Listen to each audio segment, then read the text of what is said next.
છે પૂર્વ પશ્ચિમ ઉત્તર દક્ષિણ ઈશાન અગ્નિ નૈઋત્ય અને વાયવ્ય દરેક દિશામાંથી એક સરખું દેખાય તો કે મારો દ્વારિકાધીશ દરેક દિશાની અંદર તેનું મુખ છે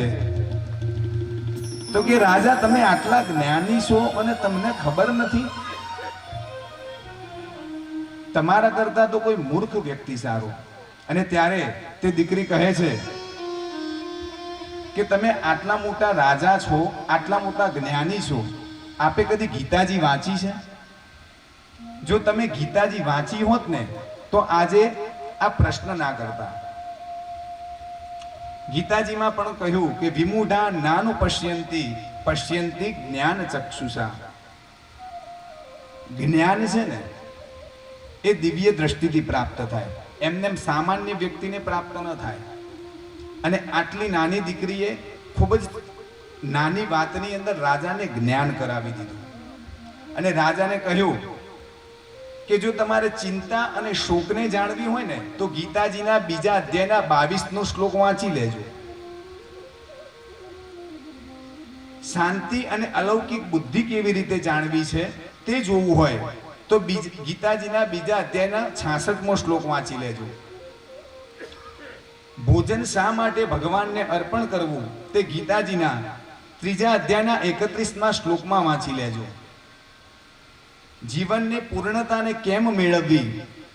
અને જીવનને પૂર્ણ કઈ રીતે અને સંતોષકારક કેવી રીતે બનાવવું તે જોવું હોય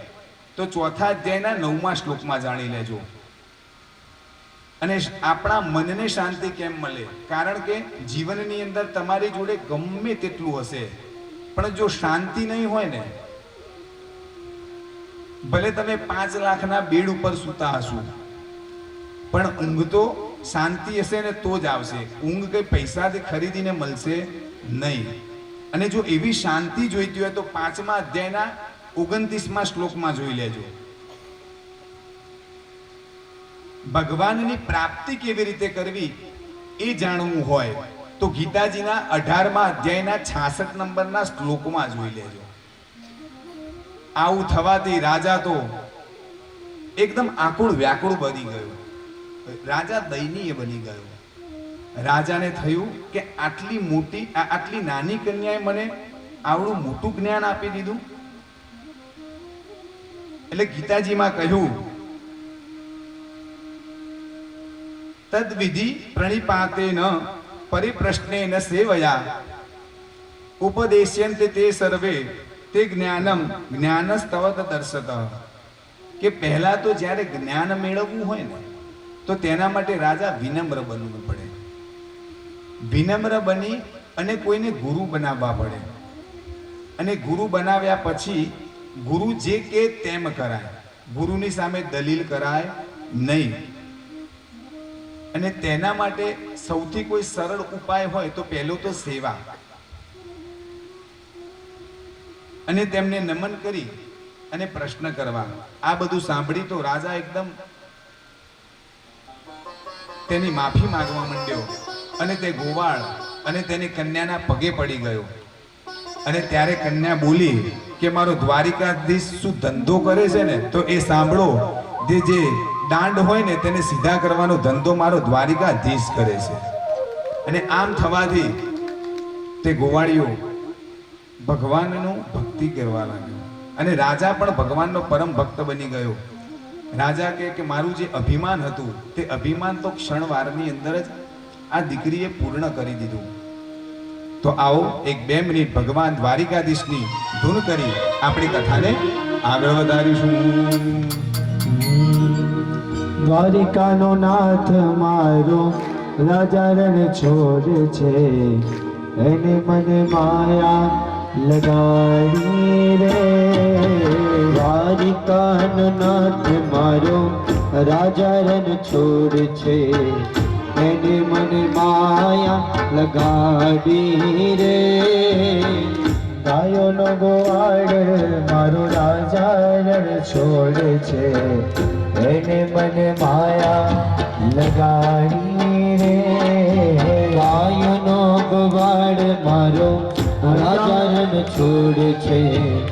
એને મને માયા લગાડી રે તમે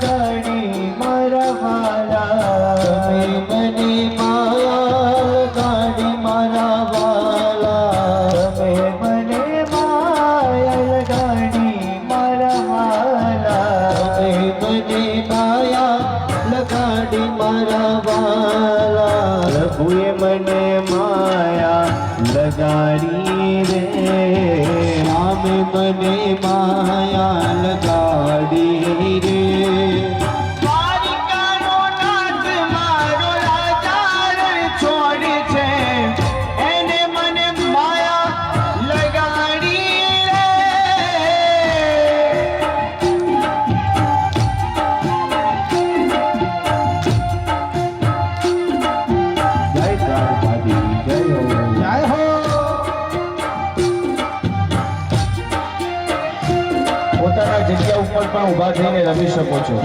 ગયો વાજા.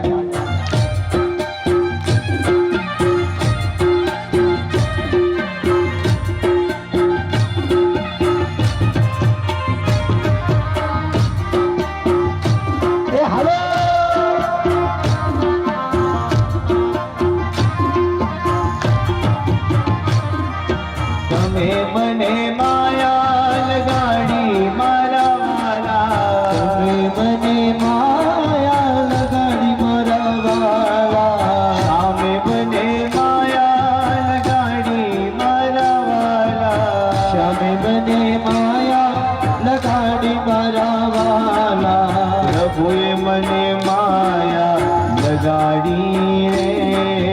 વાલાએ મને માયા લગાડી રે. મીરાનો શ્યામ મારો ગિરધર ગોપાલ છે, એને મને માયા લગાડી રે.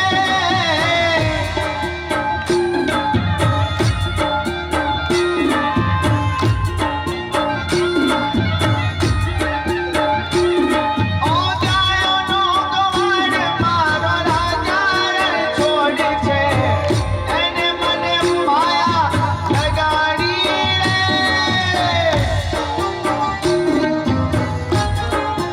માટે આપો.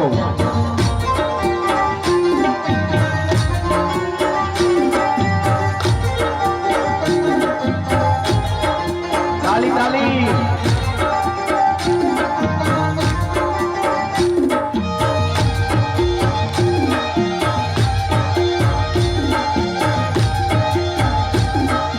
જય દ્વારિકા રે.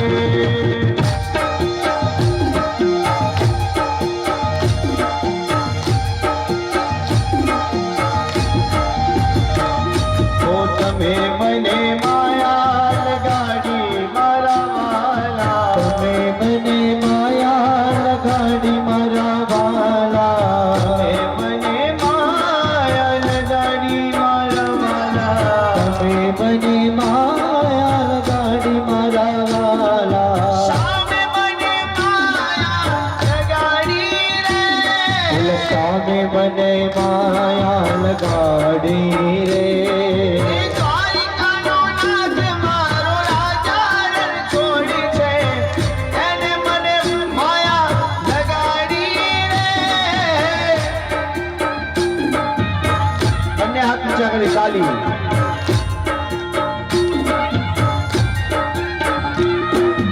એ મારા વાલાયાની વધામણી હોજી રે, વાલાયાની વધામણી હોજી રે, આજની ઘડી છે રડે આમણી.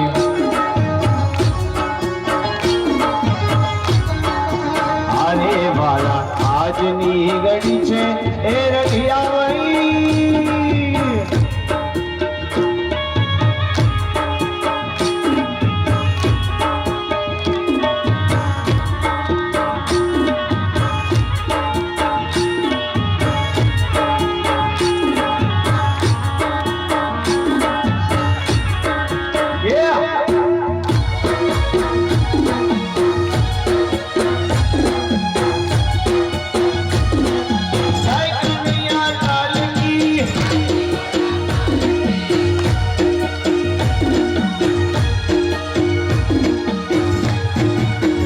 પૂરો પૂરો સુહાગ સાથિયા, હરે પૂરો પૂરો સુહાગ સાથિયા, હરે પૂરો પૂરો સુહાગ સાથિયા.